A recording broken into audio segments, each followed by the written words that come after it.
Good morning, students. Welcome to another lecture on Milton's Paradise Lost.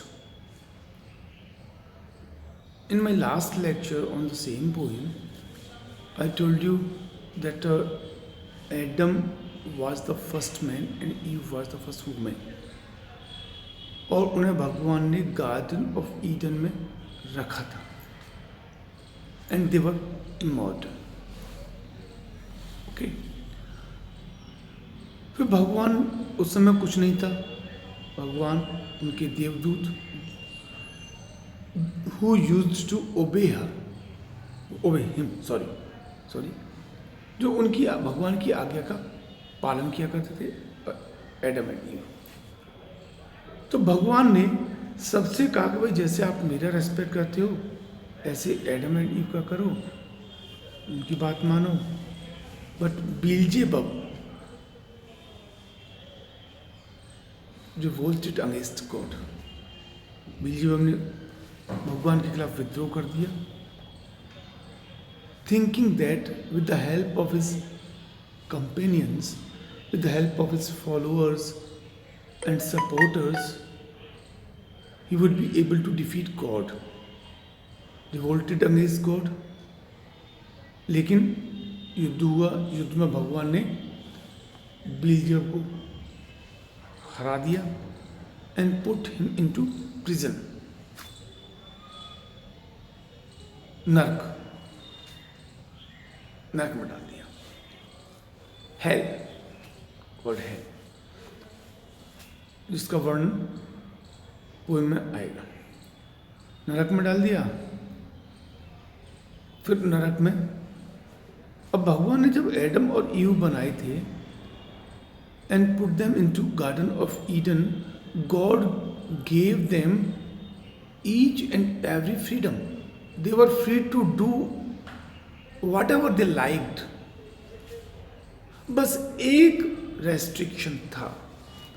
Garden of Eden में एक पेड़ था, एक ट्री था, ट्री ऑफ नॉलेज, जिसमें फ्रूट लगता था, फ्रूट ऑफ नॉलेज, जिसके खाने से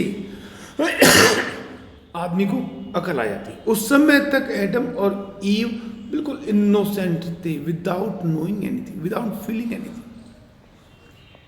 कुछ फील नहीं, कोई नॉलेज नहीं, कुछ नहीं, बिल्कुल जैसे एक इन्फेंट होता है, एक छोटा बच्चा होता है, कुछ नहीं जानता. एडम और ईव भी उसी तरह से इनोसेंट थे.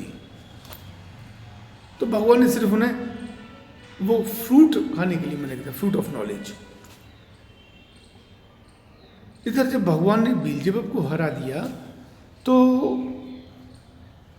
बीलजेबब discussed with his supporters, followers, his companions, and decided to take revenge again by hooks or by crooks. किसी भी साम दाम दंड भी किसी भी तरह से भगवान को हराने का, भगवान से बदला लेने का, भगवान को हराने का डिसाइड किया. And then he realized that he could take revenge through some other means, tricks. If in face-to-face fight he cannot defeat God, then he will adopt some other means. कोई और तरीका अपनाएगा.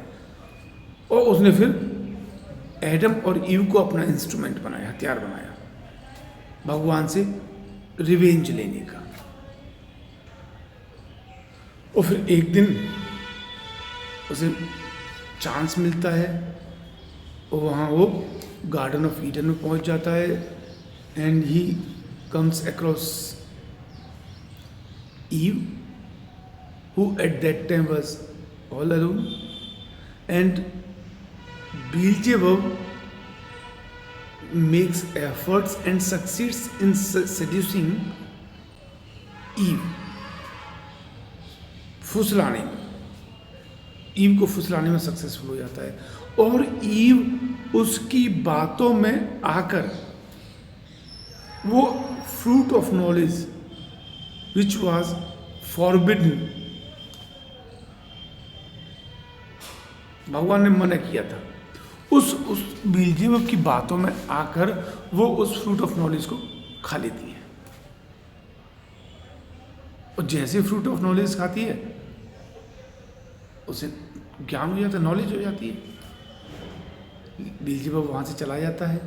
After some time Adam comes, Eve tells him that by mistake और whatever you say, Beelzebub के प्रभाव में आके, उसकी बातों में आके, फुसलावे में आकर उसने फ्रूट ऑफ नॉलेज खा लिया है। एडम सोचता है चलो साथ रहेंगे, एडम भी खा लेता है, उसको भी नॉलेज हो जाती है।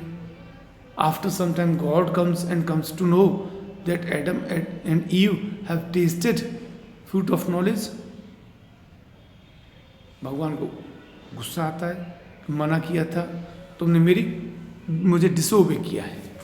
और जैसा भगवान ने पहले ही कहा था कि अगर डिसोबे करोगे यू विल बी पनिश्ड, तो भगवान उन्हें उस डिसोबीडियंस के लिए जो उन्होंने किया था और फ्रूट ऑफ नॉलेज खाया था, उसके लिए उन्हें एडम और ईव को पनिश करता है और उन्हें स्वर्ग से, हेवन से निष्कासित कर देता है, और एडम और ईव पृथ्वी पर आ जाते हैं।